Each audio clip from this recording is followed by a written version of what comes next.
இன்றைய வேத தியானம் எரேமியா எழுதின தீர்க்கதரிசன புஸ்தகம் 31ஆம் அதிகாரம் 25ஆம் வசனம். நான் உடைத்த ஆத்மாவை சம்பூர்ணமடைய பண்ணி நொய்ந்த எல்லா ஆத்மாவையும் நிரப்புவேன் என்று சொல். இந்த உடைத்த ஆத்மா என்பது ஒரு நம்பிக்கையற்ற சூழ்நிலை. நாம் எதிர்பார்க்கிற நினைக்கிற காரியங்கள் நடக்காத போது அந்த ஆத்மா உடைத்து போய் தொய்ந்து போயிடும். அப்படிப்பட்ட ஆத்மாவை கர்த்தர் சொல்றாரு, சம்பூர்ணமடைய பண்ணி அப்படிப்பட்ட ஆத்மாவை நிரப்புவேன் என்று சொன்னார். வேதத்துல இது ஆதாரமாக வாசிக்கும் என்று சொன்னார். லூக்கா எழுதின சுவிசேஷம் 5ஆம் அதிகாரத்தில் வாசிக்கும் என்று சொன்னார். அந்த 3ஆம் வசனம் சொல்லுகிறது, அப்பொழுது அந்த படகுகளில் ஒன்றில் ஏறினார். அது சீமோனுடையதா இருந்தது.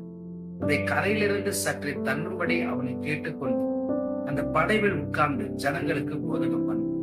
வேதம் சொல்லுகிறது, சீமோனுடைய படகுல கர்த்தர் அமர்ந்து போதகம் பண்றார். அந்த போதகம் பண்ணி முடித்த பின்பு வேதம் சொல்லுகிறது, சீமோனை நோக்கி ஆழத்திலே தள்ளி கொண்டு போய் மீன் பிடிக்கும் மட்டும் வலைகளை போடுங்கள் என்று. முதலாவது கர்த்தருடைய வார்த்தையை எல்லாருக்கும் கொடுத்துறாரு. கொடுத்ததுக்கு அப்புறம் சீமோனுடைய விடாய்த்து போயிருக்கிற காரியத்தை கர்த்தராரு. உடனே சீமோனை பார்த்து சொல்றாரு, ஆழத்திலே தள்ளி கொண்டு போய் மீன் பிடிக்கும்படி உங்க வலைகளை போடுங்கள் என்று சொல்றாரு. அதற்கு சீமோன் சொல்றாரு, ஐயரே நாங்கள் ராம் முழுதும் பிரயாசப்பட்டு ஒன்றும் அகப்படல அப்படின்னு சொல்றாரு. வேதம் சொல்லுகிறது, அந்தபடியே அவர்கள் செய்து தங்கள் வலை கிழியத்தக்க போவதான மிகுதியான மீன்களை பிடித்தார்கள். வேதம் 7ஆம் வசனம் சொல்லுகிறது, அப்பொழுது மற்ற படவிழந்த கூட்டாளிகள் வந்து தங்களுக்கு உதவி செய்யும்படி செய்ய காட்டினார். அவர்கள் வந்து 2 படவிலும் அமிழத்தக்கதாக நிரப்பினார்.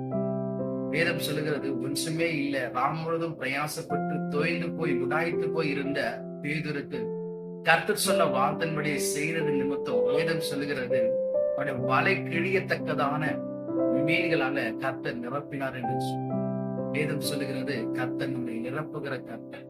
நம்ம தோய்ந்து போயிருக்கோம் என்று சொன்னார், நம்ம உடைத்து போயிருக்கோம் என்று சொன்னார். சீமோன் பேதுருக்கு மாத்திரமல்ல, இந்த வார்த்தை கேட்டுக்கொண்டிருக்கிற நம்முடைய வாழ்க்கையில் கர்த்தர் நிரப்புகிறார். அது எப்படிப்பட்ட வெறுமையா இருந்தாலும், எப்படிப்பட்ட தொய்வா இருந்தாலும் கர்த்தர் அதை நிரப்புகிறார். அதான் எரேமியா 31ஆம் அதிகாரம் 14ஆம் வசனம் சொல்லுகிறது, ஜனங்கள் நான் அளிக்கும் நன்மையினாலே திருப்தியாவார். அப்படிப்பட்ட திருப்தியை கர்த்தர் நமக்கும் செய்வார். சீமோன் பேதுரோடு இருந்து அவரை படகை நிரப்பி அவர் ஆசிர்வதி தகப்பன் நம்மோடு கூட இருந்து கர்த்தர் நம்மை ஆசிர்வதித்து அவர் முன்னே வரார். கர்த்தர் தாமே இந்த வார்த்தை நிமித்தம் நம்மை நடத்துவார்.